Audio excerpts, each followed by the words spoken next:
The Real FM 103.6.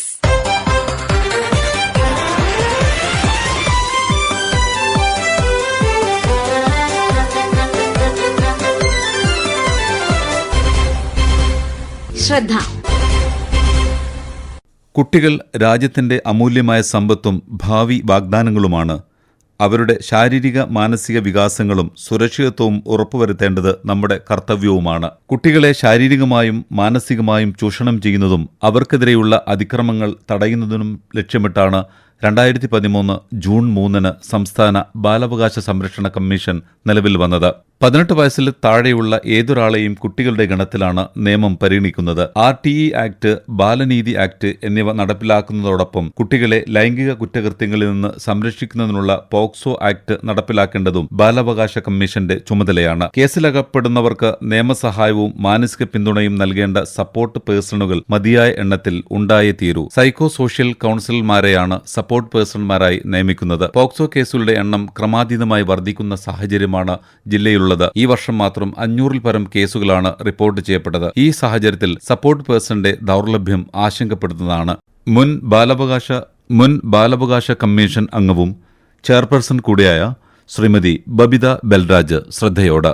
POCSO നിയമപ്രകാരം ഒരു കുറ്റകൃത്യം നടന്നു കഴിഞ്ഞാൽ ഈ അന്വേഷണ വേളയിലും വിചാരണ വേളയിലും കുട്ടിക്ക് സഹായം നൽകുന്ന വ്യക്തിയാണ് നമ്മൾ സപ്പോർട്ട് പേഴ്സൺ എന്ന് പറയുന്നത്. ഈ സപ്പോർട്ട് പേഴ്സണെ സാധാരണയായിട്ട് ചൈൽഡ് വെൽഫെയർ കമ്മിറ്റിയാണ് അപ്പോയിന്റ് ചെയ്യുന്നത്. അത് ഒന്നാമത് ഈ കുട്ടിയുടെ റിക്വസ്റ്റ് പ്രകാരം അല്ലെങ്കിൽ പാരന്റ്സിന്റെ റിക്വസ്റ്റ് പ്രകാരമാണ് സപ്പോർട്ട് പേഴ്സൺ അപ്പോയിന്റ് ചെയ്യുന്നത്. ഇപ്പം നമുക്ക് സപ്പോർട്ട് പേഴ്സൺ ആയിട്ട് അപ്പോയിന്റ് ചെയ്യുന്ന വ്യക്തികൾ ആരെല്ലാന്ന് വെച്ചാൽ child rights or child protection മേഖലയിൽ പ്രവർത്തിക്കുന്ന ആൾക്കാർ, അല്ലെങ്കിൽ ഡിസ്ട്രിക്ട് ചൈൽഡ് പ്രൊട്ടക്ഷൻ യൂണിറ്റിലെ ലീഗൽ ക്രൈം പ്രൊബേഷൻ ഓഫീസർ, സാമൂഹ്യ പ്രവർത്തകർ, ഔട്ട്റീച്ച് പ്രവർത്തകർ, കൗൺസിലർമാർ, ഇവരെയൊക്കെ സപ്പോർട്ട് പേഴ്സൺസ് ആയിട്ട് അപ്പോയിന്റ് ചെയ്യാം. ഇനി എന്തൊക്കെയാണ് നമ്മൾ ഈ സപ്പോർട്ട് പേഴ്സന്റെ റെസ്പോൺസിബിലിറ്റീസ് എന്ന് പറഞ്ഞാൽ, ഈ കുട്ടിയെ സംബന്ധിച്ചിട്ടുള്ള എല്ലാ വിവരങ്ങളും വളരെ രഹസ്യമായിട്ട് തന്നെ സൂക്ഷിക്കണം. എന്താണോ ഈ കുട്ടിക്ക് ലഭിക്കുന്ന സഹായങ്ങൾ, അത് ലീഗൽ സൈഡിലാവട്ടെ അതിന്റെ അനന്തര ഫലങ്ങളെ പറ്റിയിട്ടും കേസിന്റെ നടപടിക്രമങ്ങളെ കുറിച്ചും കുട്ടിയെയും കുട്ടിയുടെ ബന്ധുക്കളെയും അറിയിക്കണം. പിന്നെ നിയമ നടപടികളിൽ കുട്ടി ചെയ്യേണ്ടുന്ന കാര്യങ്ങളെ കുറിച്ച് കുട്ടിക്ക് തന്നെ അറിവ് കൊടുക്കണം. കുട്ടിയുടെ സുരക്ഷയെ സംബന്ധിച്ച് എന്തെങ്കിലും ഒരു ആശങ്ക ഉണ്ടെങ്കിൽ അത് പ്രോപ്പർ അതോറിറ്റീസിനെ അറിയിക്കണം. പിന്നെ എങ്ങനെയാണോ കുട്ടി മൊഴി നൽകേണ്ടത്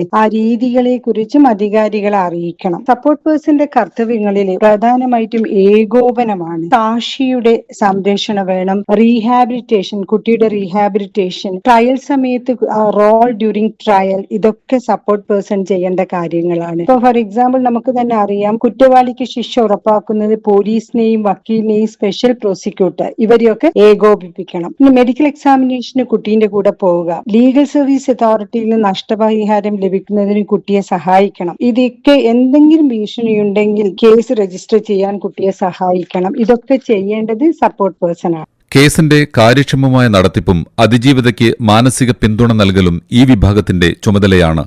വിശദീകരിക്കുന്നു Smriti M, clinical psychologist, wellness rehabilitation centre, Kozhikode.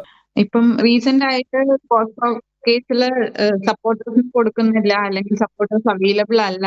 So കേസിലെ വിക്ടിംസ് എന്ന് പറഞ്ഞു കഴിഞ്ഞാൽ പൊതുവെ വളരെയധികം കോംപ്ലിക്കേഷൻസിൽ കൂടെ കടന്നു പോകുന്നവരാണ്. പൊതുവെ ഇവർക്കൊക്കെ ഡയഗ്നോസിബിൾ ആയിട്ടുള്ള ഒരു PTSD, post traumatic stress disorder എന്ന് പറഞ്ഞൊരു ഡയഗ്നോസിസ് തന്നെ ഉണ്ടാവും. എന്ന് പറഞ്ഞു കഴിഞ്ഞാൽ അവർ കടന്നു പോകുന്ന ഒരു സാഹചര്യങ്ങൾ, അല്ല അവർ കടന്നു പോയിട്ടുള്ള ബുദ്ധിമുട്ടുകളാണ് ഈ ഒരു PTSD എന്നുള്ളൊരു ഡയഗ്നോസിസിലേക്ക് എത്തിക്കുന്നത്. അപ്പൊ ഇവരുടെ PTSD എന്ന് പറഞ്ഞാൽ ഇവരുണ്ടായിട്ടുള്ള നൈറ്റ്മെയർസ് ഉണ്ടാവുക, ആ നടന്ന സംഭവങ്ങളെ കുറിച്ച് തന്നെയുള്ള ഓർമ്മകൾ ഉണ്ടാവുക, പേടി ഉണ്ടാവുക, പേടിച്ചുണരുക, ഉറക്കത്തിലാണെങ്കിലും പേടിച്ചുണരുക, അല്ലാത്ത സമയങ്ങളിലാണെങ്കിലും ഈ ചിന്തകൾ ഉണ്ടാവുക. ഇത് കാരണം തന്നെ ഇവര് എക്സ്ട്രീം ആയിട്ടുള്ള ഷെയിം ആൻഡ് ഗിൽറ്റിൽ കൂടെ കടന്നു പോകാനുള്ള സാധ്യതയുണ്ട്. കാരണം അവരുടെ ഒരു പ്രായത്തിലും കവിഞ്ഞ, അല്ലെങ്കിൽ അവർക്ക് താങ്ങാവുന്നതിലപ്പുറമുള്ള എക്സ്പീരിയൻസുകളിൽ കൂടിയാണ് കടന്നു പോകുന്നത്. അപ്പൊ പൊതുവെ ഇവരുടെ PTSD ചിലപ്പോൾ 1 വർഷമോ കൂടുതലോ ഒക്കെ തന്നെ നിൽക്കാറുണ്ട്. പ്രോപ്പർ ആയിട്ട് ട്രീറ്റ്മെന്റ് വേണ്ടുന്ന ഒരു കണ്ടീഷൻ തന്നെയാണ് PTSD, ഡയഗ്നോസിബിൾ PTSD ഒക്കെ ഉണ്ടെങ്കിൽ.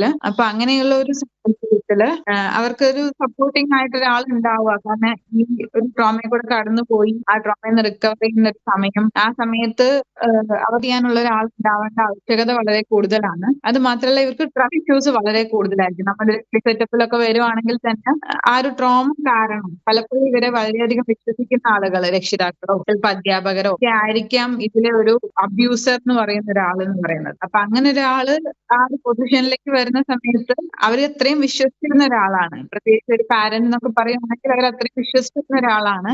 അപ്പൊ അവർക്കൊരു സെൻസ് ഓഫ് സെക്യൂരിറ്റി തന്നെ കംപ്ലീറ്റ് ഡിസ്റ്റോർട്ടഡ് ആയിരിക്കും ആ ഒരു സമയത്ത്. അപ്പൊ വേറൊരാളെ ട്രസ്റ്റിലേക്ക് എടുക്കുക എന്ന് പറയുന്നതൊക്കെ അവർക്ക് ബുദ്ധിമുട്ടായിരിക്കും. അപ്പൊ ആളുകളോട് തന്നെ ഭയം ഡെവലപ്പ് ചെയ്യുന്നത് കാണും. എന്ത് പറയാവോ, എന്ത് ചെയ്യാവോ, ഇനിയും ഞാൻ യൂസ് ചെയ്യപ്പെടുവോ, ഏതെങ്കിലും തരത്തിലുള്ള അപകടങ്ങൾ ഉണ്ടാവോ, അങ്ങനെ ഒരു അലേർട്ട് സിസ്റ്റം ഭയങ്കര കൂടുതലായിരിക്കും അവർ. അപ്പൊ അങ്ങനെയുള്ള ഒരു സമയത്ത് അവർക്ക് വിശ്വസിക്കാവുന്ന ഒരാള് ഈ ഒരു കോംപ്ലിക്കേറ്റഡ് പ്രൊസീഡിങ്സിൽ കൂടെയൊക്കെ അവരെ ഗൈഡ് ചെയ്യാവുന്ന ഒരാൾ ഉണ്ടാവുക എന്ന് പറയുന്നത് വളരെ എസെൻഷ്യൽ. യഥാർത്ഥത്തിൽ ഉണ്ടായ സംഭവങ്ങളെ കോടതിയിൽ ബോധ്യപ്പെടുത്താൻ ആവശ്യമായ തരത്തിൽ ഇടപെടലുകൾ നടത്തേണ്ടത് സപ്പോർട്ടിംഗ് പേഴ്സന്റെ ചുമതലയാണ്. പ്രതികരിക്കുന്നു advocate R N Ranjith, special public prosecutor, POCSO fast track special court, Kozhikode. POCSO നിയമപ്രകാരം കുറ്റകൃത്യത്തിൽ ഏർപ്പെട്ട ആളുകളെ വിചാരണ ചെയ്ത് ശിക്ഷ വാങ്ങിക്കൊടുക്കാൻ ആവശ്യമായ തരത്തിൽ അതിജീവിതയെ സഹായിക്കുന്നതിന് വേണ്ടി സപ്പോർട്ടിംഗ് പേഴ്സൺസിനെ നിർബന്ധമായും നിശ്ചയിച്ചിരിക്കണമെന്ന് സുപ്രീം കോടതി നിഷ്കർഷിച്ചിട്ടുണ്ട്. നിയമത്തിലും അത് കൃത്യമായി പറയുന്നുണ്ട്. Bachpan Bachao Andolan versus union of India എന്ന കേസിൽ വിശദമായി വിചാരണ കാര്യക്ഷമമായി നടപ്പിലാക്കുന്നതിനാവശ്യമായ ഘടകങ്ങളിൽ ഒന്ന് എന്നുള്ള നിലയ്ക്കാണ് സപ്പോർട്ടിംഗ് പേഴ്സണെ നിർബന്ധമായും നിശ്ചയിച്ചിരിക്കണമെന്ന് കോടതി പറഞ്ഞിട്ടുള്ളത്. കേസ് രജിസ്റ്റർ ചെയ്ത് വിചാരണയുടെ പല ഘട്ടങ്ങളിലേക്ക് കുട്ടി കടന്നു പോകുന്ന അവസരങ്ങളിൽ, അന്വേഷണ ഘട്ടത്തിലായാലും കോടതിയിൽ വിചാരണ നടക്കുന്ന ഘട്ടങ്ങളിലായാലും കുട്ടിയുടെ മാനസികമായ സമ്മർദ്ദത്തെ ലഘൂകരിക്കാൻ ആവശ്യമായ തരത്തിലും തെളിവ് കൊടുക്കണം എന്നതിനെ സംബന്ധിച്ചും കുട്ടിയെ പ്രാപ്തമാക്കുവാൻ ഈ സപ്പോർട്ട് പേഴ്സൺസിന് കഴിയുന്നതാണ്. കുറ്റകൃത്യങ്ങൾ അനുഭവിച്ചിട്ടുള്ള കുട്ടികൾ സംബന്ധിച്ചിടത്തോളം ഇത് വളരെ അത്യാവശ്യവുമാണ്. അന്വേഷണ ഘട്ടങ്ങളിൽ പല തലങ്ങളിലായി അന്വേഷണ ഉദ്യോഗസ്ഥന്മാരുമായി നേരിട്ടും അല്ലാതെയും ബന്ധപ്പെടേണ്ട ഒരു സാഹചര്യം കുട്ടിക്കുണ്ടാവാം. അപ്പം തന്നെ പരിശോധനയ്ക്കായി ഡോക്ടേഴ്സിന്റെ അടുത്ത് പോകുമ്പോൾ, മജിസ്ട്രേറ്റിന്റെ അടുത്ത് പോകുമ്പോൾ വീണ്ടും അന്വേഷണ ഉദ്യോഗസ്ഥനുമായി കേസ് കാര്യങ്ങളെ സംബന്ധിച്ചും വിശദമായി ചോദ്യങ്ങൾ ചോദിച്ച് കാര്യങ്ങൾ മനസ്സിലാക്കുന്ന ഘട്ടങ്ങളിലായാൽ പോലും ഒക്കെ തന്നെ ഒരുപക്ഷെ കുട്ടിക്ക് അത് മാനസികമായ പ്രയാസങ്ങൾ ഉണ്ടാക്കുകയും കഴിഞ്ഞ കാര്യങ്ങൾ വീണ്ടും വീണ്ടും ആവർത്തിച്ച് ചോദിച്ച് കുട്ടിയെ മാനസിക സമ്മർദ്ദങ്ങളിൽ അടിമപ്പെടുത്താനും സാധ്യതയുള്ളത് കൊണ്ട് ആ മാനസിക സമ്മർദ്ദം ലഘൂകരിക്കാൻ ആവശ്യമായ രീതിയിൽ കൗൺസിലിംഗ്, അതുപോലെ തന്നെ കാര്യങ്ങൾ ബോധ്യപ്പെടുത്തി കുട്ടിയുടെ സമ്മർദ്ദം ലഘൂകരിക്കുന്നതിന് ഇത്തരം സപ്പോർട്ട് പേഴ്സൺസിന്റെ പ്രവർത്തനം കൊണ്ട് കഴിയുന്നതാണ്. വിചാരണ ഘട്ടങ്ങളിലും പലപ്പോഴും ഇത്തരം സപ്പോർട്ട് പേഴ്സൺ അത്യാവശ്യമായി വരുന്നത് രക്ഷിതാക്കൾ പ്രതികളായിട്ടുള്ള കേസുകൾ, കുട്ടിയുടെ അടുത്ത ബന്ധുക്കളായിട്ടുള്ള ആളുകൾ പ്രതികളായിട്ടുള്ള കേസുകൾ, ട്രൈബൽ രക്ഷിതാക്കളായിട്ടുള്ള കേസുകൾ, ഇത്തരം കേസുകളിലൊക്കെ തന്നെ കേസിന്റെ കാര്യങ്ങളിൽ കുട്ടിയെ വളരെയധികം സഹായിക്കാൻ ഈ രക്ഷിതാക്കൾക്കോ അല്ലെങ്കിൽ ബന്ധപ്പെട്ട ആളുകൾക്കോ കഴിഞ്ഞു എന്ന് വരില്ല. രക്ഷിതാക്കൾ പ്രതികളായിട്ടുള്ള കേസുകളിൽ ഒരിക്കലും കഴിയില്ല. അപ്പൊ കുട്ടിയെ താമസിപ്പിക്കാനും കുട്ടിയുടെ തുടർ പഠനം, തുടർ ചികിത്സ, കുട്ടിയുടെ മാനസികമായ ആരോഗ്യം വീണ്ടെടുക്കാൻ ആവശ്യമായ കാര്യത്തിലുള്ള പ്രവർത്തനങ്ങൾ നടത്തുക, അതിലൊക്കെ തന്നെ ഈ സപ്പോർട്ട് പേഴ്സന്റെ സഹായം വളരെയധികം അത്യാവശ്യമായിട്ടുള്ളതാണ്. രണ്ടാനച്ഛന്മാർ പലപ്പോഴും പ്രതികളാകുന്ന കേസുകൾ ഉണ്ടാവാറുണ്ട്. അപ്പോൾ മാതാവ് ചിലപ്പോൾ പ്രതിക്ക് അനുകൂലമായി നിന്നേക്കാം. അപ്പൊ കുട്ടിയെ ആ വീട്ടിൽ നിന്ന് മാറ്റി താമസിപ്പിക്കേണ്ടി വരും. സുരക്ഷിതമായ സ്ഥാനങ്ങളിൽ കുട്ടിയെ മാറ്റി താമസിപ്പിക്കാനും കുട്ടിക്ക് സഹായകരമായ രീതിയിൽ വിദ്യാഭ്യാസം കൊടുക്കാനും ആരോഗ്യ പരിരക്ഷ ഉറപ്പുവരുത്താനും കുട്ടിയുടെ സംരക്ഷണം ഉറപ്പുവരുത്താനും കൃത്യമായി കോടതിക്ക് കാര്യങ്ങൾ തെളിവിന്റെ രൂപത്തിൽ നൽകാനും കുട്ടിയെ പ്രാപ്തമാക്കാൻ ജില്ലയിലെ വിദ്യാലയങ്ങളിൽ സപ്പോർട്ടിംഗ് പേഴ്സന്റെ സേവനം ആവശ്യമാണ്. Doctor Abdul Hakeem, SSK project officer, Kozhikode, ശ്രദ്ധയോട്. 18 വയസ്സിൽ താഴെയുള്ള കുട്ടികൾക്ക്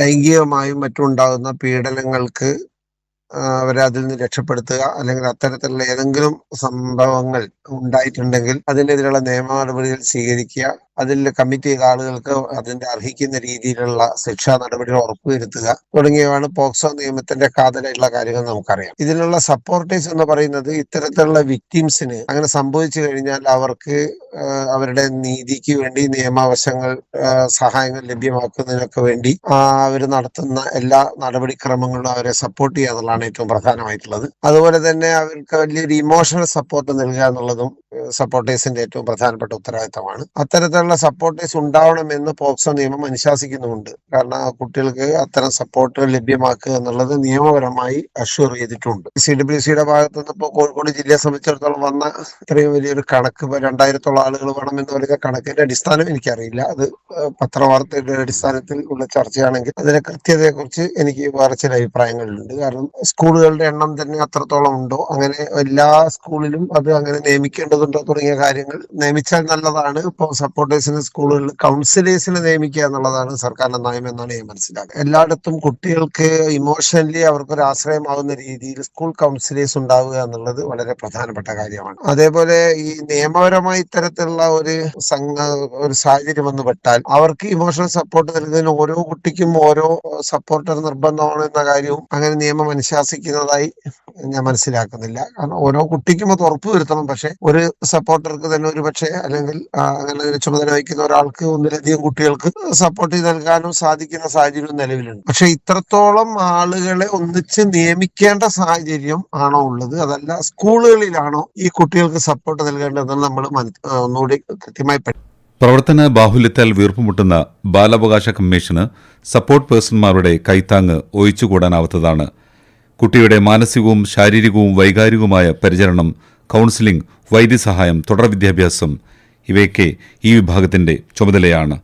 കുട്ടികളുടെ അവകാശങ്ങൾ സംരക്ഷിക്കാൻ ബന്ധപ്പെട്ടവർക്ക് ശ്രദ്ധയുണ്ടാവണമെന്ന ഓർമ്മപ്പെടുത്തലോടെ ഇന്നത്തെ ശ്രദ്ധ ഇവിടെ പൂർണ്ണമാകുന്നു. തയ്യാറാക്കി അവതരിപ്പിച്ചത് റിയാസ് മുളിയങ്ങൽ. ആശയം നിർവഹണം C. കൃഷ്ണകുമാർ.